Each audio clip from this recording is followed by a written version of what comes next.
Oke, assalamualaikum warahmatullahi wabarakatuh. Kembali bertemu dengan saya Jaka Permadi di channel tentang GIS ya, Quantum GIS. Kali ini kita akan melihat Quantum GIS itu seperti apa, ya. Seperti yang bisa teman-teman lihat, ini adalah tampilan dari Quantum GIS ketika pertama kali dibuka. Teman-teman bisa membuat project baru ya, new empty project yang ini. Kita klik saja 2 kali, akan ada lembar kosong. Nah, di sini saya perlihatkan ya, ini adalah bagian menu yang atas. Kemudian di sini ada browser ya, ada browser explorer, dan yang ini adalah layers explorer. Di layers explorer ini nanti kita akan memasukkan shape file yang merupakan file kerja kita. Jadi nanti setiap satu peta itu adalah satu shape file. Mau itu polygon, point, ataupun line. Nanti akan saya jelaskan.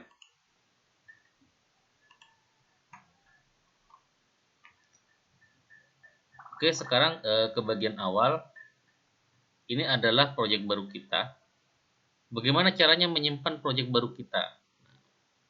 Sama seperti aplikasi lainnya ya untuk menyimpan.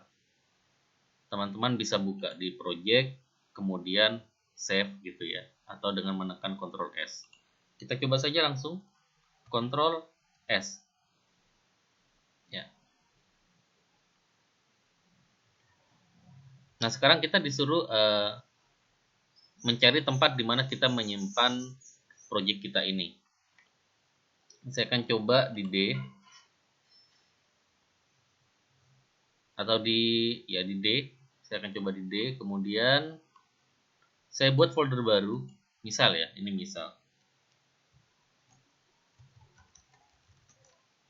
Aplikasi atau pemetaan Alaska. Karena kemarin ketika menginstal kita menginstal ini juga ya, kita memasang peta-peta Alaska. Nanti teman-teman bisa mengambil peta Alaskanya di link deskripsi di bawah.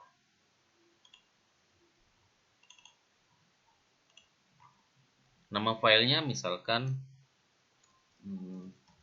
peta Alaska project. Ya terserah aja ya. Klik save. Nah,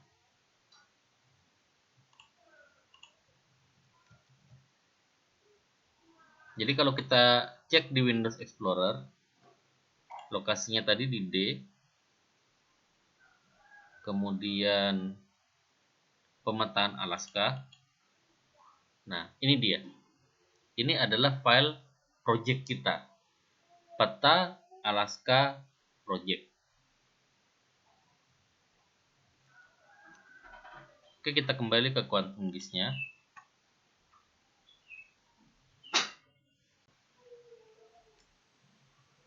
Oke, sekarang kita akan lihat beberapa peta dari file-file Alaska ya.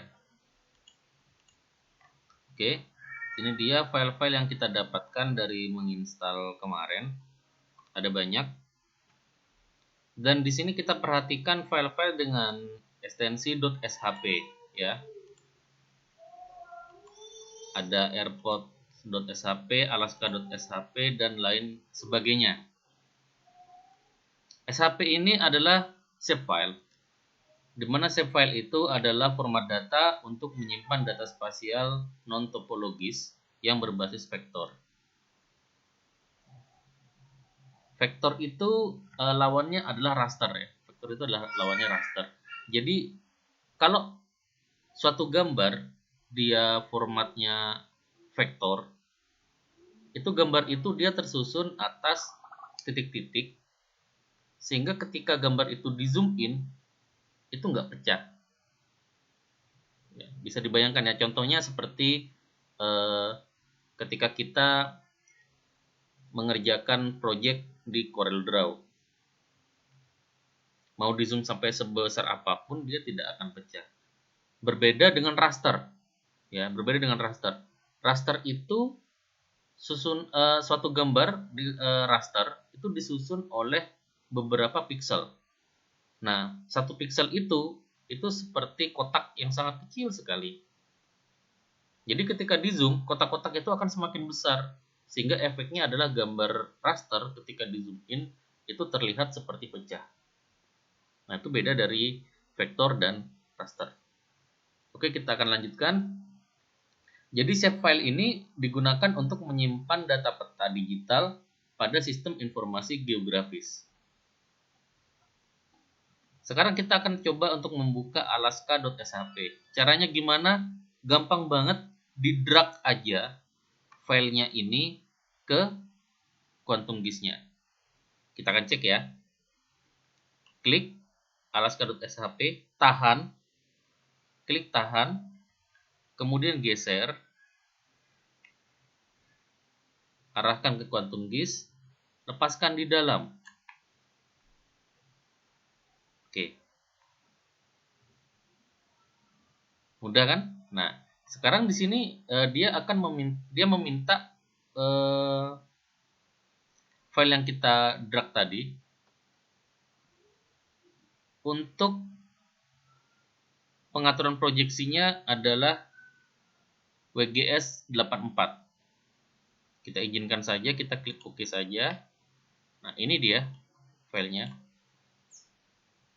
Maksud saya petanya kecil ya. Kita zoom ya. Zoomnya bisa pakai ini. Di sini ada seperti kaca pembesar, lalu ada plus di dalamnya. Kalau kita dekatkan cursor kita, tulisannya zoom in. Kita klik aja di sini. Ya, bisa seperti itu. Atau karena kalau teman-teman menggunakan mouse ya, itu di scroll aja. Nah, ya, di scroll aja untuk zoom in dan zoom out. Mudah saja. Oke, ini adalah cara untuk membuka file peta yang berformat shapefile. Cara yang pertama ya, mudah sekali.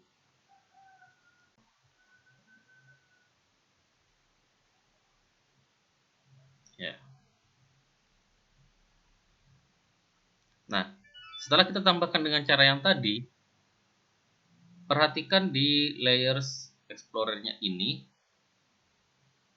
di panelnya sini, Alaska sudah masuk di dalam panel layers. Oke.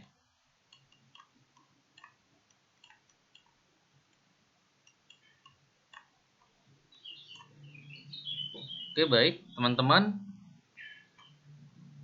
Sekarang kita akan belajar tentang proyeksi peta. Ya. Kita akan belajar tentang proyeksi peta. Sekarang kita ke arah pojok kanan bawah. Di sini ada EPSG 2964.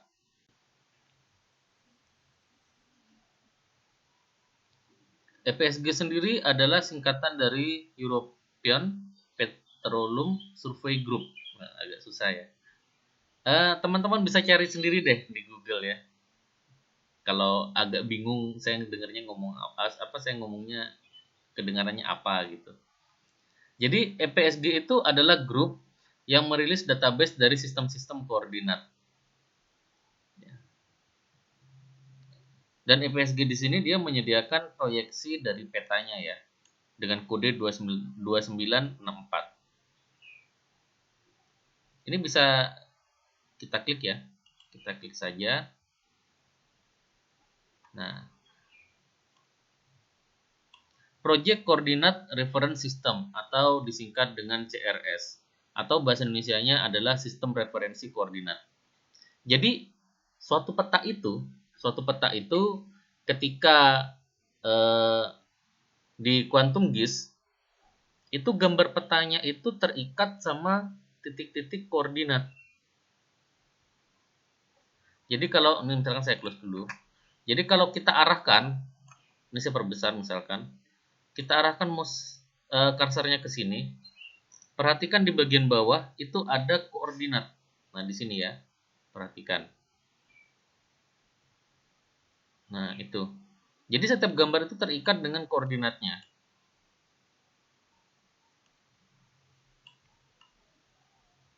Nanti kita akan lihat apa betul-betul terikat atau enggak. Kita main-main dulu di sistem proyeksinya. Oke, perhatikan sistem proyeksi yang dari Alaska ini adalah EPSG 2964, di mana sistem proyeksinya adalah Alaska Albers. Nah, biasanya peta-peta di Quantum Disk itu menggunakan sistem referensi WGS 84. Biasanya seperti itu. Ya, jadi teman-teman bisa mencari di sini sistem referensi koordinatnya. Kalau susah bisa menggunakan filter ya. WGS misalkan. Nah, itu ada tuh.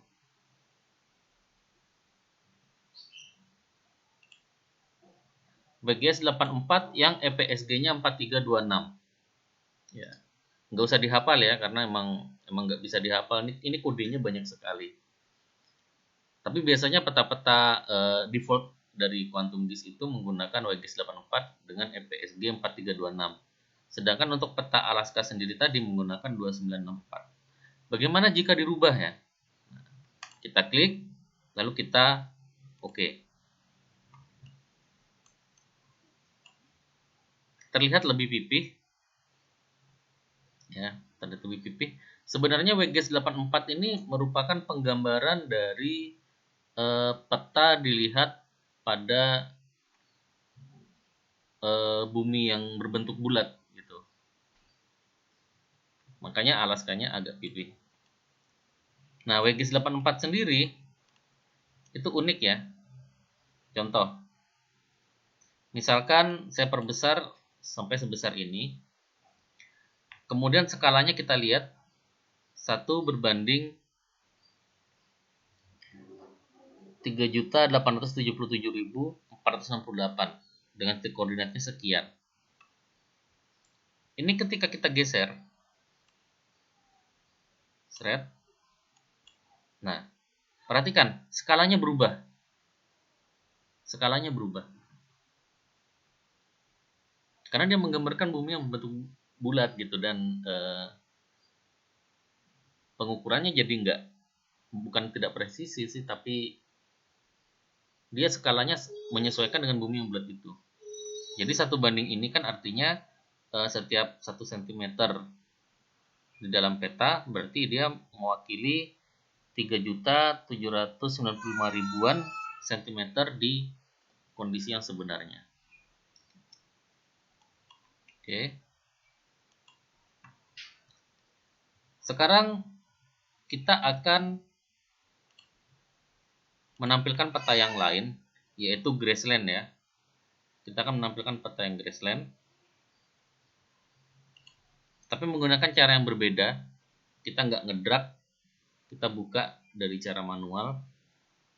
Teman-teman perhatikan di pojok kiri atas, di situ ada Open Data Source Manager. Ya. Kalau ini nggak ada, bisa dihidupkan lewat View. Jadi ada View, Toolbar. Nah, di sini ada Data Source Manager Toolbar. Itu dicentang aja, maka tombol yang tadi akan muncul. Kita klik saja ya, Open Data Source Manager. Nah, di sini ada vektor. Nah, kita bisa menampilkan lewat sini. Kita buka aja, terus kita cari filenya di mana tadi. Ini saya copy alamatnya ya. Saya pastekan di sini, enter. Nah, kita bisa ngambil lewat sini. Sekarang saya akan menampilkan grassland.shp. Kemudian klik add. Ya, close. Nah, ini dia. Ini adalah grassland-nya ya. Tapi grass itu rumput ya. Jadi harusnya hijau. Nggak apa-apa, nanti kita bisa rubah warnanya. Jadi warna-warnanya ini juga bisa dirubah. Nah, dan di panel layer itu ada centang-centangnya. Kalau Alaska ini centangnya kita nonaktifkan, dia petanya hilang, ya seperti itulah ya. Oke. Nah, titik koordinatnya ini apa sih? Kok berubah? Kok berbeda ya tadi ketika kita pakai yang awal, kemudian ketika kita ganti menjadi WGS 84 tadi, kenapa koordinatnya berbeda? Tadi terlihat koordinatnya puluhan ribuan ya, sedangkan ini hanya ratusan saja. Oke. Jadi teman-teman bisa mencari di Google apa itu WGS 84. Yang pasti di sini koordinatnya ini memuat data latitude sama longitude. Ya. Google Map juga pakai ini WGS 84 dan Leaflet juga pakai itu. Jadi ketika kita membuat aplikasi GIS nantinya, titik koordinatnya biasanya seperti ini. Oke, lanjut. Grassland. Gimana caranya mengganti menjadi hijau? Oke. Klik kanan saja di grassland-nya, lalu pilih properties. Di sini ada banyak pilihan ya. Kita klik yang simbologi, ya, simbologi. Nah, ini warnanya diganti aja nih. Klik color ya. Nah, klik color yang di sini, yang di bawah, yang di tengah ini. Kita ganti saja menjadi hijau. Ya, terserah teman-teman hijaunya maunya gimana. Kita ganti hijau, klik OK ya, dan dia berubah menjadi hijau. Yang Alaska karena S harusnya ya Alaska S ya. Harusnya putih keabu-abuan dikit gitu ya. Ya bisa dirubah juga di situ. Klik kanan di Alaska, lalu pilih properties. Nah, seperti inilah mungkin ya. Nah, kayak gini, agak-agak ada birunya dikit. Ya. Oke. Itu adalah untuk mengatur simbologinya. Oke.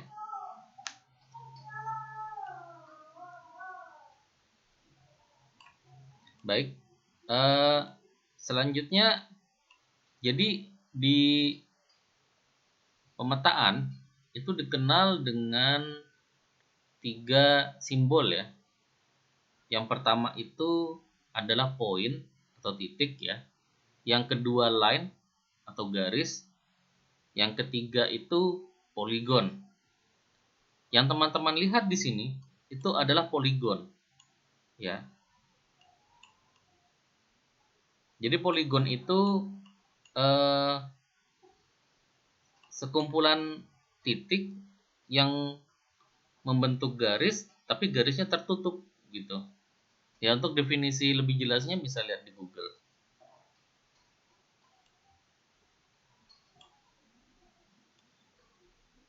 Oke. Lalu yang lain bagaimana? Kita cek lagi di Alaskanya tadi. Nah, di sini ada airport ya. Airport itu bandara. Kita akan buka, kita drag, buka ke sini. Nah, titiknya warnanya hijau juga. Kita rubah dulu ya. Klik kanan di airport, properties. Nah, di sini kita ganti warnanya, misalkan jadi merah ya. Oke. Nah, bisa teman-teman perhatikan. Kalau Alaska dan Graceland ini adalah poligon, maka airport ini dia poin atau titik. Jadi bentuknya titik-titik-titik seperti itu ya. Nah, kurang menarik ya karena bentuknya titik ya. Gampang. Klik kanan lagi deh di airportnya. Buka properties. Nah, di sini ada all symbol, ke bawah aja. Di sini ada topo airport ya. Nah, warnanya hitam, ganti merah juga boleh. ganti merah. Terlalu kecil, ya digedein. Ini 6 ya. Misalkan jadi 8. Nah, lumayan gede dah tuh. Bisa dimiringin juga ya.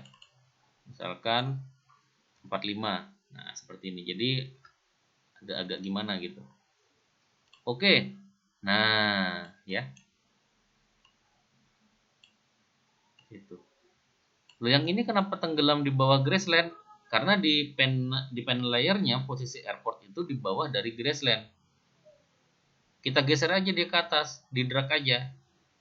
Thread. Nah, seperti itu. Ya, ini adalah airport-airport yang dimiliki di Alaska. Banyak juga ya. Oke.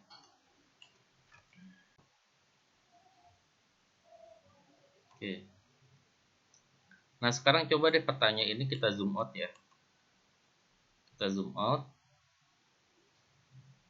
Merasa terganggu nggak dengan adanya simbol-simbol pesawat ini ya? Jadi numpuk gitu ya. Oke, harusnya ketika di zoom out sampai ukuran tertentu, maka simbol pesawatnya ini juga harusnya tidak ditampilkan. Kita sepakati aja deh. Misalkan dia ketika di sini dia sudah tidak ditampilkan ya. Nah, perhatikan teman-teman, di sini skalanya adalah 1:6.297.000. Ya, kita ambil saja lah 6.200.000 ya, 6.200.000. Jadi ketika skalanya sudah mencapai di atas 1:6.200.000, dia hilang gitu. Caranya kita klik kanan aja di airport, buka properties, ke sini lagi ya. Kemudian di simbologi ini, teman-teman perhatikan ada layer rendering. Oke ya. Bukan di sini ya, ini di sini. Di sini ada rendering ya. Nah, ini nih, rendering. Lalu ada scale dependent visibility. Nah, ada minimum, ada maksimum. Kita isi yang minimum sampai 6.200.000 tadi ya. 6.200.000. Nah, lalu klik OK. Lihat, hilang. Tapi kalau kita zoom in, ada. Nah, seperti itu ya. Jadi kalau kita zoom out, dia hilang.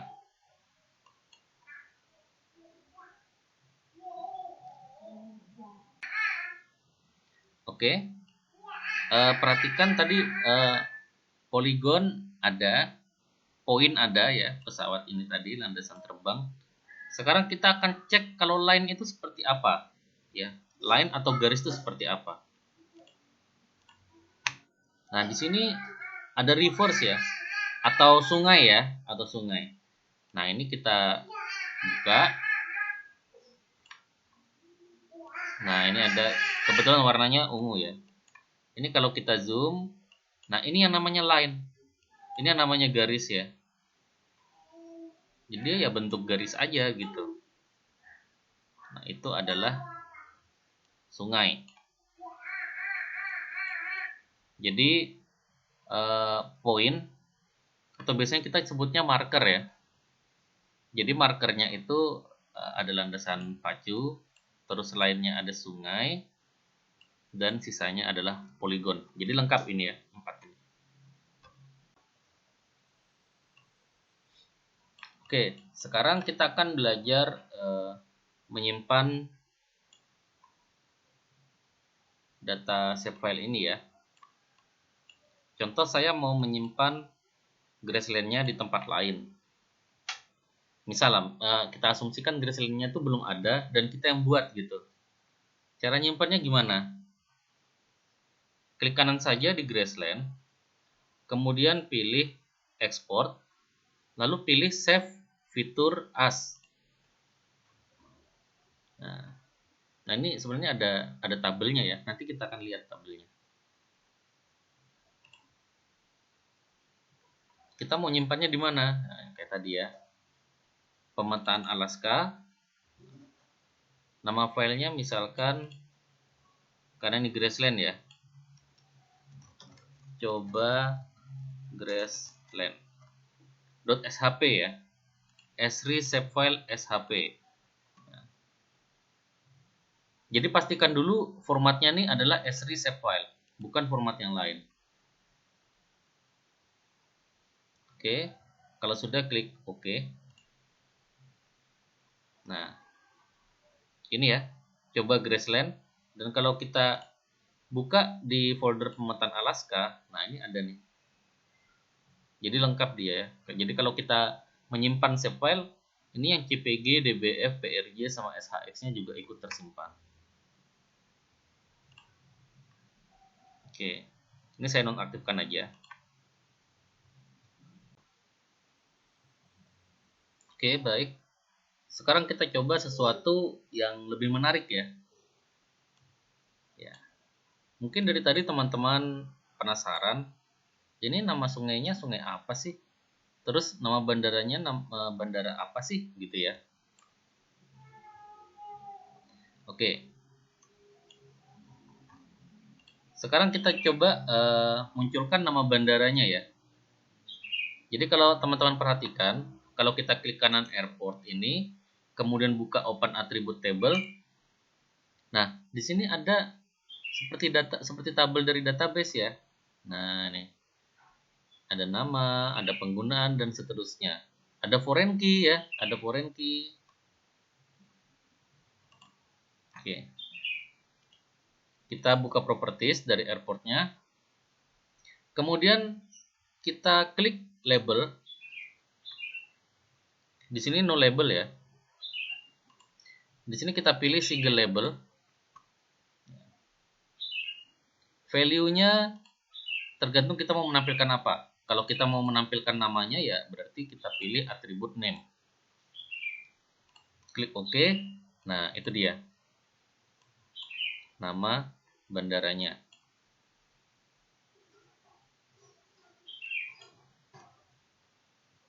Oke. Nah, sekarang jadi kalau dia di zoom out lagi ya, itu malah tulisannya jadi hancur-hancuran seperti ini. Nah, sama kayak tadi. Kita mau menampilkannya seperti apa gitu. Mau sampai skala berapa? Misalkan di sini kita sudah melihatnya sangat berantakan di skala 1:5 jutaan ya. Kali ini kita akan menghilangkan tulisannya ketika skalanya di atas 5 juta. Klik kanan lagi di airport, properties. Kemudian masih di bagian label ya. Jadi kita bukan ke rendering lagi, karena rendering itu khusus untuk simbolnya. Kita di labelnya saja. Di label saja. Di sini ada rendering ya. Rendering khusus di label. Klik aja di sini. Lalu pilih Scale Dependent Visibility. Nah, di bagian yang minus, kita ketikkan 1:5 juta. Oke, perhatikan sudah hilang ya. Tapi kalau kita zoom out, nah dia muncul.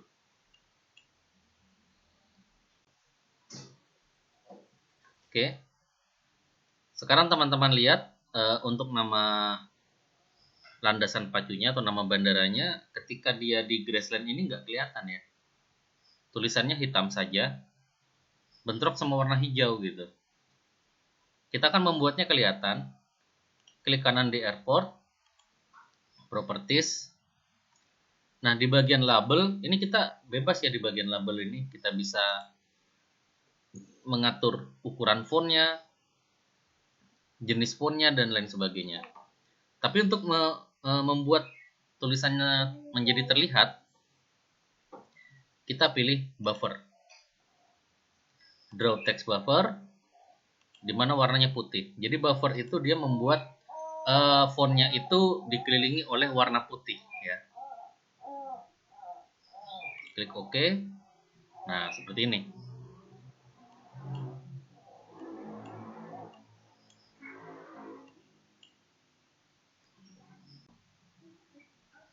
Sekarang kita membuat sesuatu yang lebih menarik lagi ya. Kita kembali ke save file. Di sini ada region.shp. Kita coba buka, ini apa sih sebenarnya? Nah ya, ini ada pesawatnya, kita matikan dulu, nonaktifkan dulu. Rivernya juga kita nonaktifkan. Tinggal region ya. Jadi region ini dia seperti batas wilayah ya. Cuma nggak kelihatan nih wilayah apa saja gitu. Nah, kita akan munculkan tulisannya. Klik kanan di regions, pilih properties. Lalu labelnya ini kita pilih single label. Dan value-nya adalah name ya, name 2. Oke. Nah, ini adalah area-areanya. Ini sepertinya grassland-nya mengganggu ya. Kita matikan saja, jadi hanya tersisa region. Oke. Dan di sini dia juga tidak terbaca nih. Di atas Juniau dia tidak terbaca. Kita kasih buffer aja tulisannya.